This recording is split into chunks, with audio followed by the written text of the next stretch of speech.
Hello guys, तो आ चुकी हूँ मैंने वीडियो को लेकर के और कुछ आप लोगों को नया सिखाने।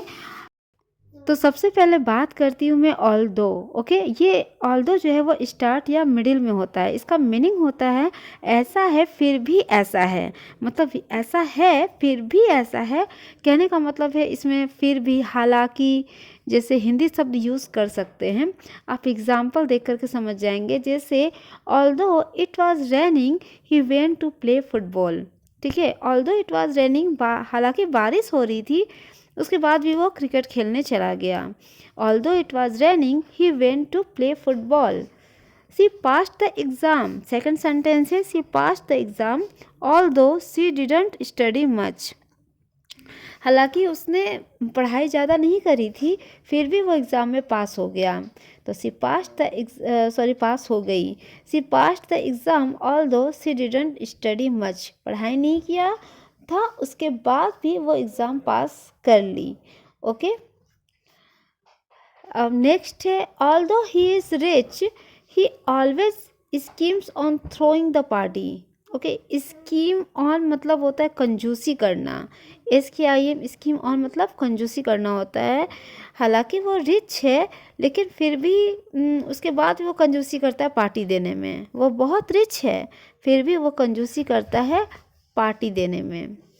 अब इसी तरह आप नेक्स्ट सेंटेंस ये भी देख सकते हैं, although you were tired you came to meet me. Okay, हालांकि तुम थके हुए थे, यू वर टायर्ड, फिर भी तुम मुझसे मिलने आए, you came to meet me. अब नेक्स्ट सेंटेंस देख लेते हैं, word even if. Even if ये काल्पनिक सिचुएशंस को बताता है। ये मोस्टली फ्यूचर में लगता है, भले ही ऐसा क्यों ना हो, पर ये तो होगा ही, भले ही ऐसा क्यों ना हो, इसका मीनिंग होता है। जैसे she will not come to the party even if you invite her. भले ही तुम उसे इन्वाइट कर लो, पर वो पार्टी में नहीं आएगी। ओके, तो she will not come to the party even if you invite her. ठीक है, वो पार्टी में नहीं आएगी, भले ही तुम उसे इनवाइट करो। Okay, even if I fail I will try again. भले ही मैं फेल क्यों ना हो जाऊँ, अब मैं फिर से कोशिश करूँगा। ये नेक्स्ट सेंटेंस है, I will support my friend even if every one is against him. मैं अपनी फ्रेंड की सपोर्ट करूँगा, भले ही उससे सारे उसके अगेंस्ट हो जाएं।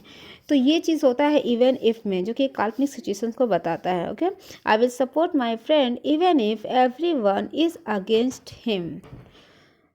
अब जैसे वो कितनी भी मुझसे तो मुझे सॉरी बोल दे, कितना भी मुझसे वो दुख प्रकट करे, पर मैं उसे माफ़ नहीं करूँगा या फिर नहीं करूँगी। Okay, even if she apologises I won't forgive her, मतलब आई वॉन्ट को या फिर आई विल नॉट का शॉर्ट फॉर्म होता है वॉन्ट। तो even if she apologises I won't forgive her, भले ही मुझसे माफ़ी क्यों ना मांगे, मैं उसे माफ़ नहीं करूँगी। ओके, तो ये चीज़ है, इवन इफ़ के सेंटेंसेस थे। इसी तरह से आप ना बोल बोल करके प्रैक्टिस करिएगा, जिससे कि आपको मतलब इंग्लिश बोलने की प्रैक्टिस हो। ओके, नेक्स्ट वर्ड है should have. Should have means past में कोई काम करना चाहिए था। शुड हैव का मीनिंग वही होता है, जैसे आपको वहाँ जाना चाहिए था, you should have gone there, you should have gone there. तुम्हें काम कर लेना चाहिए था, या फिर तुम्हें काम पूरा करना चाहिए था। तो you should have completed your work, you should have completed your work. मतलब हम पास्ट में जो काम कर सकते थे उसे वो बताता है, वुड शुड हैव। ओके, मतलब पास्ट में कोई काम करना चाहिए था। अब नेक्स्ट है could have. Could have past possibilities को बताता है, जिससे पास्ट में कोई काम कर सकने की संभावना थी। ओके, तो इसमें संभावना मतलब बताता है कुड हैव पास्ट में। जैसे आप इंग्लिश बोल सकते थे, आप इंग्लिश बोल सकते थे, तो you could have spoken English. Okay, आप वहाँ पर जा सकते थे। ओके, तो you could have gone there. यहाँ पर आपको ये ध्यान रखना है ना कि जैसे वुड हैव हुआ, शुड हैव हुआ, इसमें ना वर्ब जो है, वर्ब का थर्ड फॉर्म लगता है। जैसे मैंने शुड हैव में बताया ना, you should have gone there, तो ये गो का गो वेंट गोन होता है, तो गोन लगेगा। उसी तरह अगर हम कुड हैव यूज़ करते हैं, तो यहाँ पर भी पास्ट पार्टिसिपल यानी वर्ब का थर्ड फॉर्म लगेगा। ओके, जैसे you could have spoken English, तो स्पीक स्पोकन होता है, तो you could have spoken English. तो यहाँ वर्ब के थर्ड फॉर्म का यूज़ करेंगे। तुम यहाँ आ सकते थे। ओके, तो you could have come here, तुम वहाँ जा सकते थे, you could have gone there. तो इस तरह से ये हम वुड हैव और शुड हैव और कुड हैव का सेंटेंस बनाएंगे, क्योंकि इसमें ना बहुत कन्फ्यूज़न होता है कि कहाँ शुड हैव का यूज़ करें और कहाँ कुड हैव का यूज़ करें। तो आई होप आपका ये कन्फ्यूज़न दूर हो गया होगा कि किस सेंटेंस में हम शुड हैव और कुड हैव का यूज़ करें। तो नेक्स्ट वर्ड है वुड हैव। वुड हैव का मीनिंग होता है अगर ऐसा होता तो ऐसा होता, ऐसा होता तो ऐसा नहीं होता, मतलब अगर ऐसा होता तो ऐसा होता। ठीक है, मतलब इसी तरह से रिलेटेड सेंटेंसेस होते हैं। जैसे कि अगर तुमने उसे इनवाइट किया होता तो वो आती। If you had invited her she would have come. तो यहाँ पर अगर वो उसने इनवाइट किया होता तो वो आती। तो इसका मतलब हुआ ना कि अगर ऐसा होता तो ऐसा होता। इसी के साथ साथ नेगेटिव सेंटेंस ऐसे भी बनता है, जैसे अगर राज ने उसे बोला होता तो वो ना नहीं कहती। यहाँ पर नहीं आया है यानी कि निगेटिव, यानी ऐसा होता तो ऐसा नहीं होता। तो अगर राज ने उसे बोला होता तो वो ना नहीं कहती। If Raj had told she would never have said no.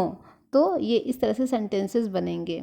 Okay, तो इसका ध्यान रखिएगा और कमेंट में ज़रूर लिखें इस तरह के सेंटेंसेस, जिससे कि आपकी भी प्रैक्टिस हो। नेक्स्ट है अगर तू 8 मिनट पहले आता तो उसे मिल लेता। If you had come before 8 minute you would have met her. Okay, तो यहाँ पर यही ध्यान रखना बहुत ज़रूरी है कि यहाँ पहले वाला जो सेंटेंस आता है, अगर तुम ऐसा करते तो वहाँ पर हैड का यूज़ करेंगे। ओके, इफ़ यू हैड कम, यार यहाँ पर वर्ब का थर्ड फॉर्म चलेगा। हैड के बाद जो है वर्ब का थर्ड फॉर्म ही आता है हैड के साथ। तो इफ़ यू हैड कम हो जाएगा before 8 minutes you would have met her. फिर यहाँ भी यू वुड हैव के साथ भी वर्ब का थर्ड फॉर्म ही चलेगा। तो ये आपको याद रखना है, ठीक है। तो इसी से रिलेटेड आप ऐसी करके सेंटेंसेस बनाइएगा और प्रैक्टिस करिएगा। नेक्स्ट है वर्ड वुड। वुड जो है कि वो पास्ट हैबिट्स को बताता है। जैसे मैं ये पहले काम किया करती थी, वो ऐसे किया करता था, इस तरह के सेंटेंसेस। एग्ज़ाम्पल है मैं पहले कहानियाँ लिखा करती थी। तो I would write the stories a lot earlier. मैं बहुत पहले कहानियाँ लिखा करती थी, तो I would write the stories a lot earlier. Okay, वो मेरी उससे पहले बात होती थी। ओके, हुआ करती थी या होती थी, सेम ही है। तो I would talk to her a lot earlier. I would talk to her a lot earlier. तो यहाँ पर ये वुड का जो यूज़ होता है वो पास्ट हैबिट्स को बनाने के लिए किया जाता है, ठीक है। अब मैंने कुड हैव बताया था, तो आप ध्यान दीजिएगा, कुड हैव मतलब कर सकता था, तुम इंग्लिश सीख सकते थे, ये अलग हो गया सेंटेंस। ये वुड जो है वो अलग हो गया सेंटेंस। ओके, तो ये हैबिट्स को बताता है।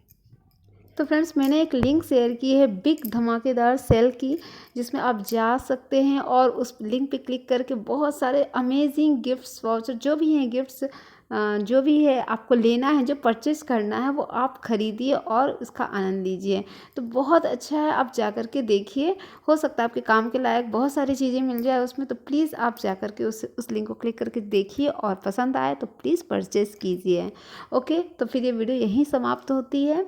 आई होप आपको ये वीडियो अच्छा लगा हो। डिस्क्रिप्शन बॉक्स में मैंने बहुत सारे लिंक भी शेयर किए हैं वीडियोज़ के, तो उसे आप ज़रूर चेक करें। ओके, फिर thank you, thanks for watching.